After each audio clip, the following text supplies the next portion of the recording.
3, 2, 1. Sean bienvenidos a este sitio en el que la pregunta les abre la puerta. Se llama La Puerta de la Calle, canal de podcast de Luis Alirio Calle en Spotify y en YouTube. Uno nuevo cada jueves, pero todos permanecen ahí. Cuando oyen alguna referencia a la historia, cuando ven alguna serie sobre uno o varios hechos históricos, cuando en alguna biblioteca o vitrina encuentran libros de historia, de personajes y ciudades, épocas, guerras y próceres, ¿qué pensamientos, ocurrencias o ideas pasan por las mentes de ustedes? ¿Se han preguntado para qué sirve conocer la historia? ¿O partes de ella? ¿O al menos la historia que nos toca? ¿Creen que con un presente tan convulsionado, atribulado, inseguro, pero también moderno, tecnológico y seductor, la historia tiene poco o nada que decirnos? ¿Qué creen ustedes que seríamos sin historia? ¿Habría pueblos, civilización, naciones, países, estados? ¿Tendríamos cultura si no hubiese historia? Sin historia, tendríamos tecnología.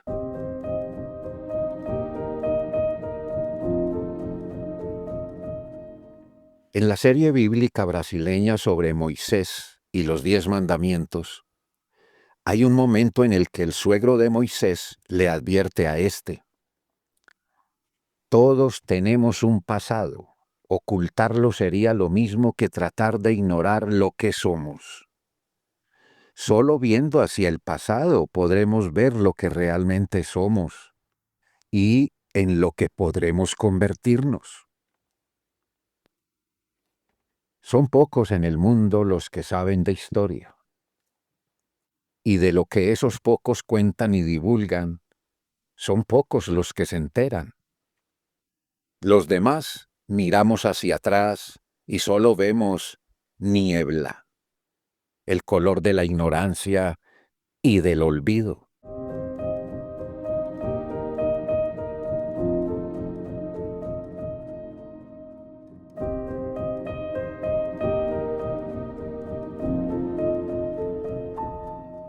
Bien, publico este podcast el jueves 5 de diciembre de 2024 para comentar que en 5 días, es decir, este lunes 9 de diciembre de 2024, Bolivia, Perú, Ecuador, Colombia y Venezuela, de pronto también Panamá, conmemorarán 200 años de la batalla de Ayacucho en Perú, ocurrida el 9 de diciembre de 1824. Fue el último gran combate entre españoles colonialistas y criollos independentistas de lo que por historia conocemos con los nombres de Campaña Libertadora, Lucha por la Libertad de las Américas, Guerra de Independencia. Digo las Américas, pero me refiero a América del Sur, pues Estados Unidos ya había tenido su Guerra de Independencia, liderada por George Washington y Thomas Jefferson, hacía más de 40 años.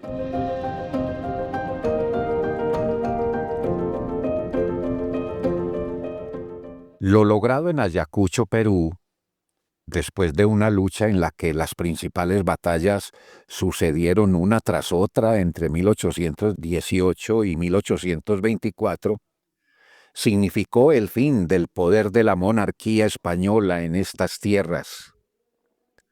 Hace 200 años empezamos a tener la independencia política, económica y administrativa de los americanos, llamados criollos, y la libertad de conformar repúblicas autónomas. Tras lo ocurrido en Ayacucho, empezó en esta parte de América un régimen republicano, libre de la monarquía absolutista europea, cuya decadencia definitiva había empezado hacía 25 años con la Revolución Francesa. Hablo de Ayacucho, no solo por la conmemoración de los 200 años de esa batalla, en la que un ejército libertador considerado desnutrido, harapiento y mal entrenado, venció a otro ejército con experiencia en guerras en Europa, elegante, bien alimentado y con mayor número de hombres y de armas. No solo por la conmemoración de los 200 años, digo, sino por aprovechar esa conmemoración para hacer destacar la figura del hombre que militarmente venció en aquella contienda. El militar granadino, es decir, colombiano, José María Córdoba, 25 años de edad, nacido en el pueblo de Concepción, Antioquia, y ascendido a general de división justo en el propio campo de batalla de Ayacucho. El comandante del Ejército Libertador era el mariscal venezolano Antonio José de Sucre, y Córdoba era su mejor hombre.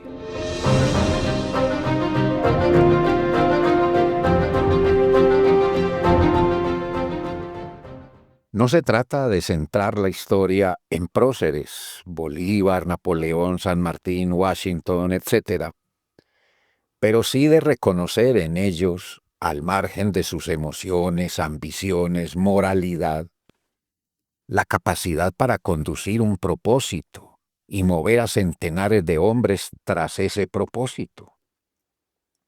Por cierto, el término patriota significaba entonces rebelde, subversivo, bandido, forajido. La palabra ganó estatus luego de la victoria de los criollos que, a diferencia de los españoles que vestían vistosos uniformes, eran en su mayor parte campesinos, artesanos, indígenas y negros libertos, vestidos con ropas ordinarias y remendadas, además de luchar descalzos. Todavía hoy existe la pregunta de cómo pudieron vencer al bien formado ejército español. Más que el valor, la fuerza y el coraje, en aquellos hombres hervía el anhelo de ser libres. Esa fue el arma más poderosa, sentida en la famosa exhortación de Córdoba a sus hombres en Ayacucho. División de frente, armas a discreción, paso de vencedores.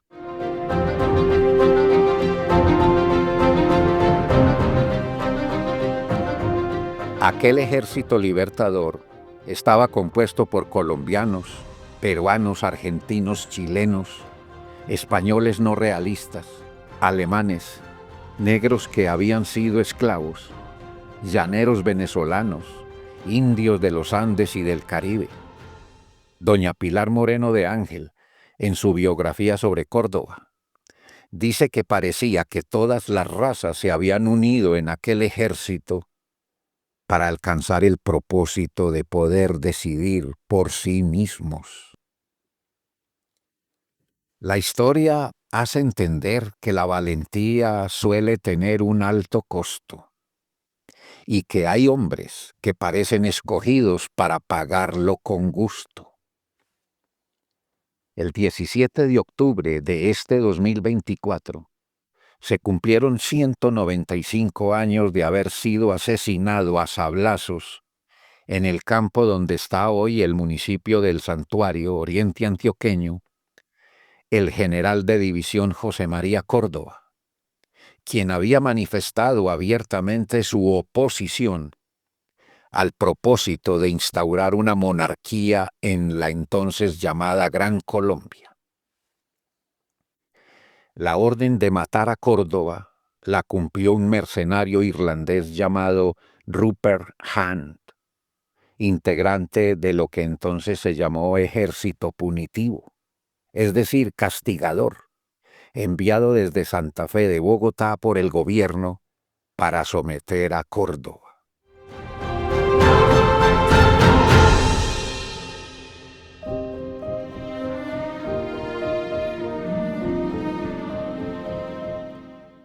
Este patriota antioqueño, nacido en 1799, sentía que no podía aceptar que Bolívar, llamado padre de la libertad, fuera ungido como emperador de los Andes y que a su muerte lo sucediera un príncipe francés. La propuesta surgió del Consejo de Ministros, encabezado por el general venezolano Rafael Urdaneta. Era el año 1829. En diciembre de ese año se cumpliría un lustro de la última gran batalla, Ayacucho, Perú, a cuyo vencedor, José María Córdoba, no le tocaría celebrar. Este militar antioqueño ha sido considerado por diversos historiadores como el granadino más valiente de toda la campaña libertadora. Estuvo en todas las batallas decisivas y siempre formó parte de los escuadrones de vanguardia. Tras la batalla de Ayacucho, los vencidos y todos sus funcionarios en las colonias del llamado Nuevo Mundo tuvieron que empacar y regresar a la madre patria, España. Hay historiadores que se oponen a lo que consideran vana glorificación de los próceres, y con ello la conversión de hombres en mitos, hombres que, como Córdoba y otros muchos, fueron altivos, arrogantes, en muchos casos arbitrarios y soberbios, y al fin humanos, llenos de fallas, contradicciones, equivocaciones y fracasos. Pero creo que hay algo que la historia de este joven militar deja intuir, que era un sincero opositor a la monarquía esclavista, a la dictadura, a los conceptos de absolutismo e imperio, y un decidido defensor del gobierno popular, la república, porque temía y en consecuencia condenaba el poder en manos de un solo hombre. Sabía que el poder absoluto no es propiamente una bendición en manos de los hombres. Por eso se llenó de indignación cuando Bolívar anunció su dictadura después del fracaso de la Convención de Ocaña, norte de Santander, con la que se pretendía la reforma de la Constitución de Cúcuta para darle a Bolívar plenos poderes como mandatario de la Gran Colombia. Gran Colombia, así se llamaba la integración como una sola nación de los territorios que hoy son Venezuela, Ecuador y Colombia.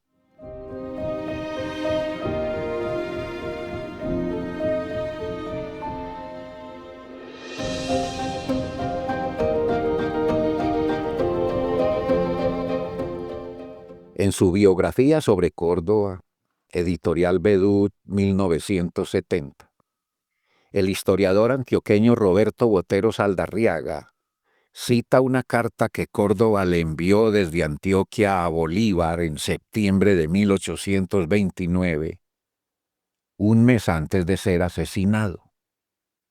En esa carta a Simón Bolívar, presidente de la Gran Colombia, Córdoba le decía: todos hemos jurado sostener la libertad de la República bajo un gobierno popular, representativo, alternativo y electivo, cuyos magistrados deben ser todos responsables. Y sin renunciar al honor, no podríamos prestar nuestra aquiescencia a la continuación de un gobierno absoluto, ni al establecimiento de una monarquía, sea cual fuere el nombre de su monarca.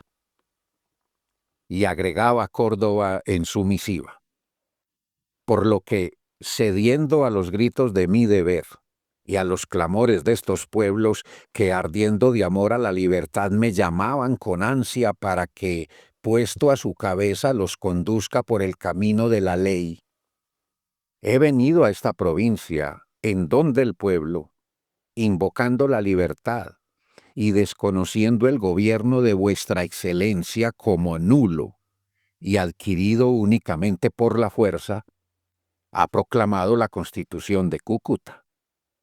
Yo he jurado con todo este pueblo sostenerla y morir antes que sufrir la tiranía en Colombia. Dados el reconocimiento y fama que Córdoba había alcanzado como luchador militar, aquel Consejo de Ministros vio en él la gran amenaza para el proyecto monárquico y envió a Antioquia un ejército en su contra.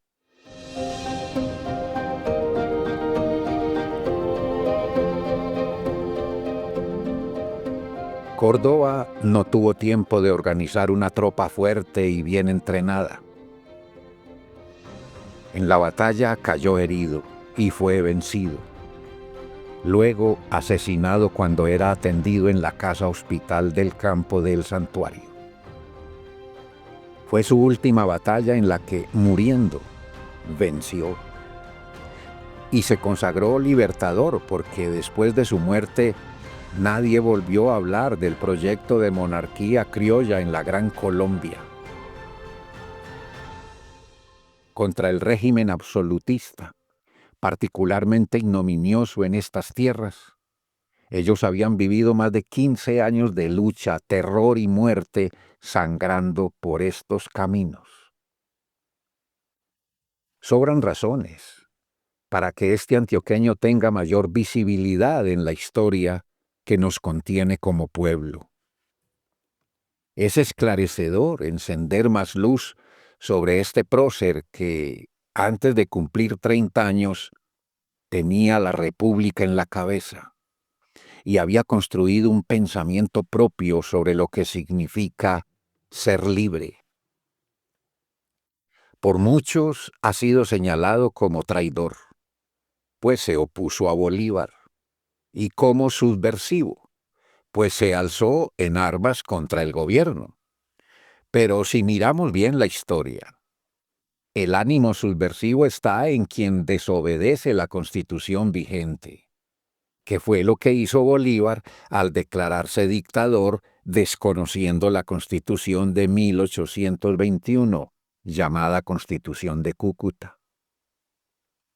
Por lo menos los antioqueños no deberíamos ignorar qué y quién fue Córdoba, que no brilló solo como héroe de patria, sino de patria libre. Y porque para nosotros no solo era granadino, sino antioqueño. Y no solo porque luchó en El Palo, Tenerife, Boyacá, Chorros Blancos, Pichincha, Ayacucho, sino porque fue el militar colombiano llamado bravo entre los bravos de la Guerra de Independencia de América del Sur. Y porque Córdoba no solo fue el vencedor de la última gran batalla que desterró a los españoles de esta América, sino porque fue el libertador de Antioquia en el combate de Chorros Blancos Yarumal, reconocimiento que le hizo el propio Simón Bolívar. Y no tanto porque haya sido un militar, sino porque dentro de ese militar hubo una mentalidad libre que creyó y defendió la idea de gobiernos conformados por hombres esclarecidos, y no necesariamente los de las familias de alta alcurnia ni las más adineradas.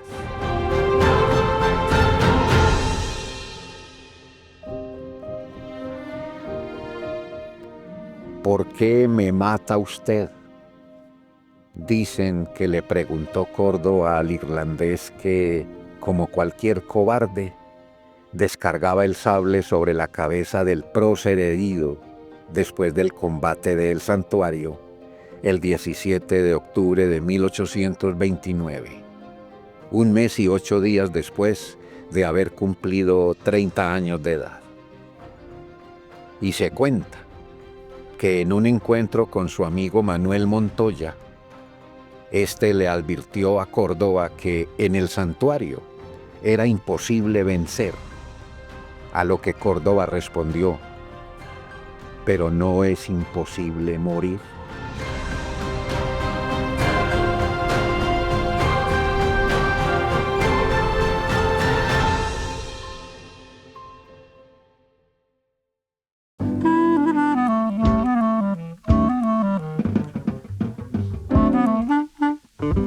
Soy Luis Alirio Calle, periodista y escritor, y esto es La Puerta de la Calle, en Spotify y en YouTube. Edición de Sara Isabel Calle. Un me gusta puede ayudar y toda suscripción y comentario abren más puertas.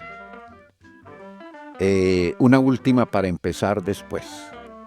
¿Nos traerá algo Papá Noel o el Niño Dios esta vez?